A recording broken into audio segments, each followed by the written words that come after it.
Trying to make conversation, the colonel asked where Daniel had served. "Long time ago," Daniel replied quietly.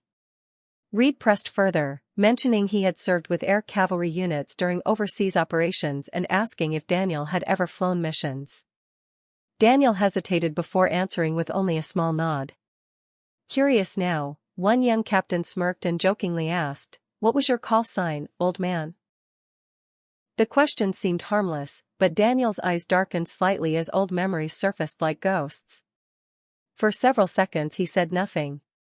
Even the rain outside seemed quieter. Finally, in a calm voice roughened by age and regret, he answered, "Hawk 8. The room went completely silent. Every officer at the table froze. The captain's smile disappeared instantly while Colonel Reed stared at Daniel as if he had seen a ghost rise from the grave. Across the diner, an older sergeant standing near the counter nearly dropped his coffee cup. The name Hawk 8 was legendary in military aviation history, a call sign spoken with respect in war colleges and among combat pilots. During one brutal rescue mission years earlier, Hawk 8 had flown directly into enemy fire to save stranded soldiers after multiple helicopters had already turned back. Official reports said the pilot ignored orders, flew a crippled aircraft through impossible conditions, and carried wounded men out while under heavy attack. Nearly everyone on board survived because of him. But after the mission, the pilot vanished from public view. Rumors claimed he died, others said he walked away from the military after losing his family while overseas. Few knew the truth, and many believed Hawk 8 had become only a story commanders told young recruits about courage. Colonel Reed slowly stood from his seat, emotion filling his face. In a quieter voice, he asked, "You're Captain Daniel Cross?" Daniel gave a tired nod. The colonel immediately snapped to attention and saluted him in front of the entire diner.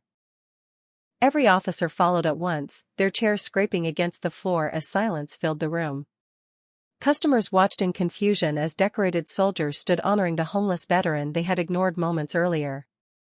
Reed's voice shook slightly when he explained to the younger officers that the man before them had saved 36 soldiers during the Black Ridge extraction, including Reed himself when he was only a wounded lieutenant trapped behind enemy lines. Reed admitted he would have died that night if Hawk 8 had not returned through enemy fire again and again until every soldier was rescued. Daniel looked uncomfortable with the attention, lowering his eyes as memories weighed heavily upon him. One officer asked why no one knew he was alive. Daniel answered softly that heroes fade quickly once the wars end, and sometimes surviving becomes harder than fighting. After returning home, he lost his wife to illness, struggled with nightmares, and eventually disappeared into poverty while the world forgot his name.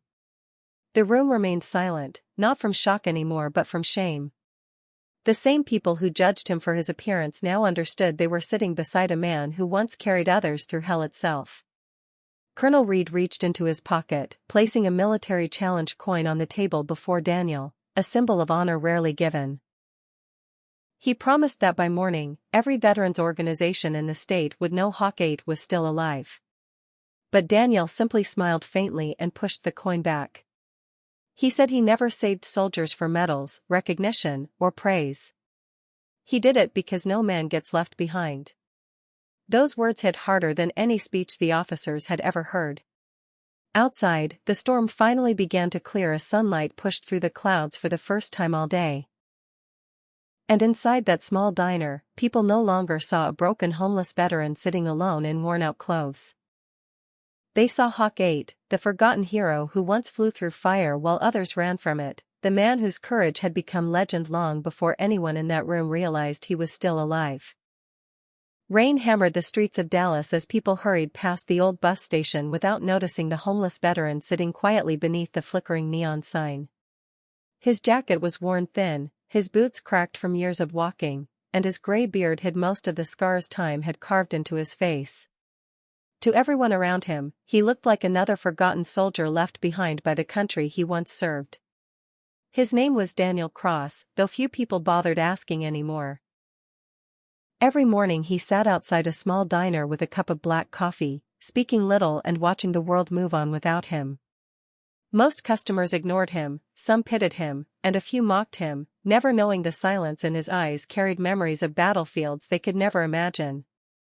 One cold afternoon, the diner filled with military officers attending a nearby veterans ceremony. Their polished uniforms and medals caught everyone's attention, especially the arrival of Colonel Marcus Reed, a respected commander known for his strict discipline and decorated career. The diner owner, nervous and eager to impress, quickly cleared tables for the officers while Daniel remained alone in the corner near the window. Some younger soldiers glanced at him with discomfort, whispering about the smell of rain and old clothes around him. One lieutenant muttered that men like him gave veterans a bad image. Daniel heard every word but stayed silent, staring into his coffee as thunder rolled outside. When the diner became overcrowded, Colonel Reed noticed the old veteran occupying a large booth by himself and walked over politely but firmly, asking if he minded sharing the table. Daniel nodded without complaint. The officers sat down, though several looked irritated by his presence. Reed studied the old man carefully, noticing the military posture hidden beneath the exhaustion. Years in command had taught him how to recognize soldiers even when life had broken them down.